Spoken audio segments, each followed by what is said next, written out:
Professor Tinyiko Maluleke is one of the people who this week penned a piece paying tribute to Tito Mboweni. He joins us now to discuss some of what he wrote in that very interesting piece, Prof. Fiercely curious, fearless, and simply brilliant. That's how you describe Tito Mboweni in your piece. Yes, even if I must say so myself, I couldn't have described him better.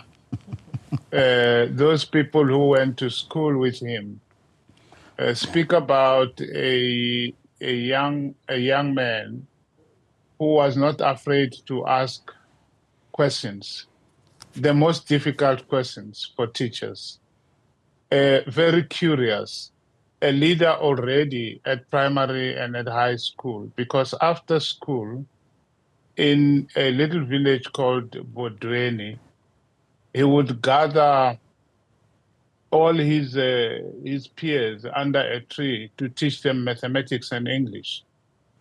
So he has been teaching for a long time.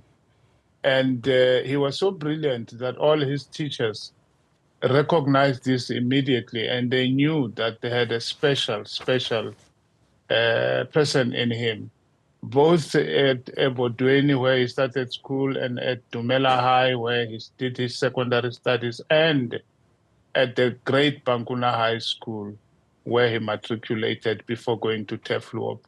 It was the one thing about him that was very clear and known was that he was brilliant, even at that stage.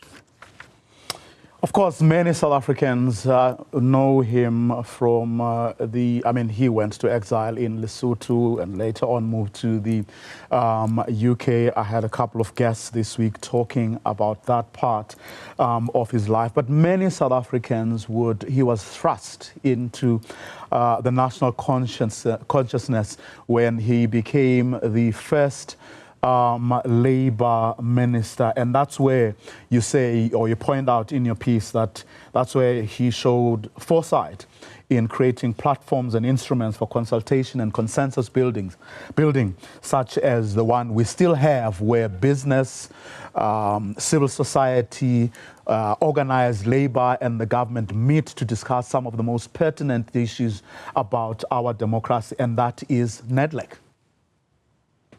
Yeah, certainly, that's one of his legacies. In fact, one of his greatest legacies. Not that NEDLEC is perfect. It was never intended to be.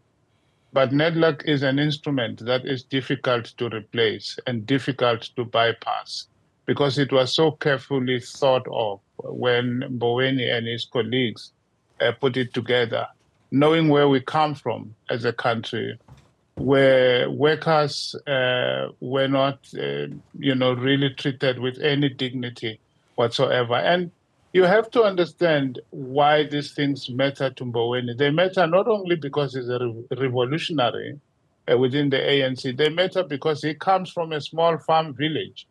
He knows the pain of exclusion and ill treatment and lack of dignity for workers. You'll see that the title of my piece is From the Pot into the Fire. Of course, I'm playing at several hints there. One is that the place he comes from is called the Pot, Mboweni, which was in fact a refusal of the people to call it Bordeaux, which is the original name of the place. But nothing describes that place better than a pot. And we also know that he loved pots instead of cooking. So NEDLEC, the whole idea of employment equity, these are some of the very basic things that Tito Mboweni, very practical things Tito Mboweni put on the table. And I want to argue it's because of the background that he had, that for him, any policy, including inflation targeting, had to be geared towards protecting the poorest of the poor because he lived and grew among them.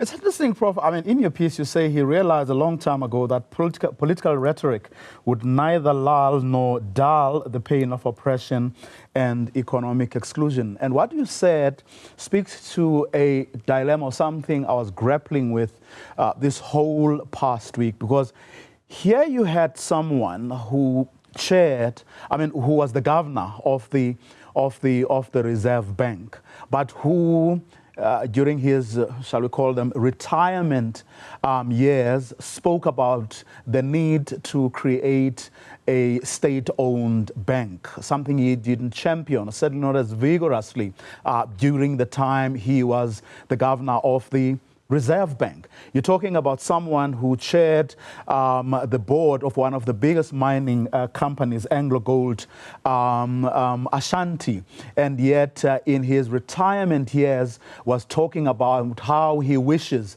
that the state would own 40% of every mining company in this country. And I couldn't reconcile the two. And you don't have to, Vuyo. Tito's mind was ungovernable, and I think we should accept that as a starting point. He was able to think on his feet, and some of his ideas were quite jarring. And you could argue that some of his ideas did not seem to connect to one another.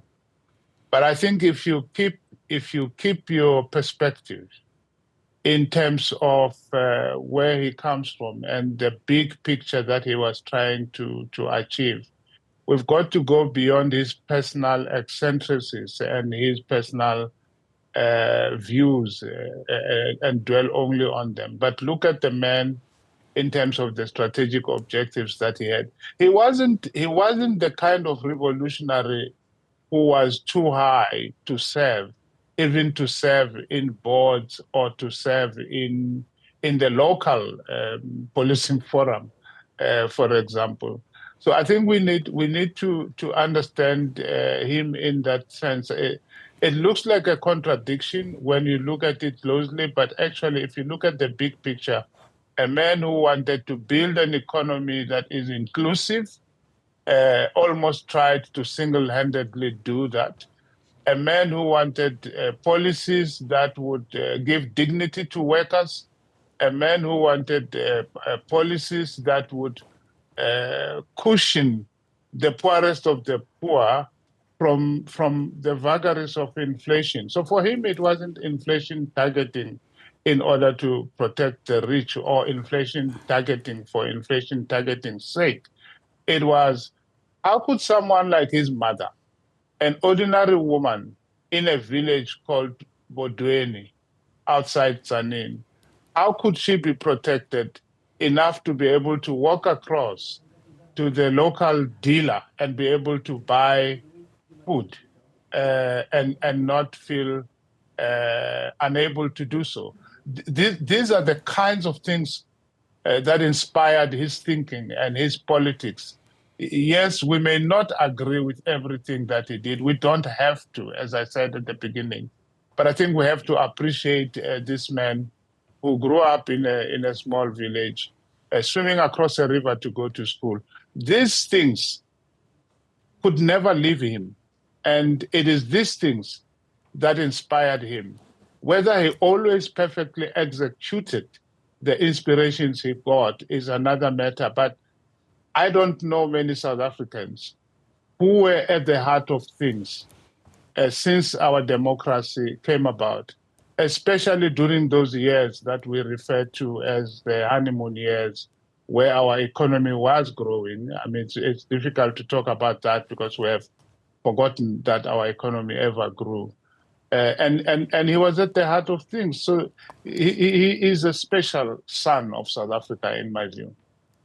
Would you say then, on the back of everything you just said, that he was perhaps the epitome or the personification, you know, of the dilemmas and contradictions that have come to characterize the party he joined at a young age and lived for, which is the ANC, that has to appeal to rich and poor, black and white, and that continues to have within its ranks heroes and villains.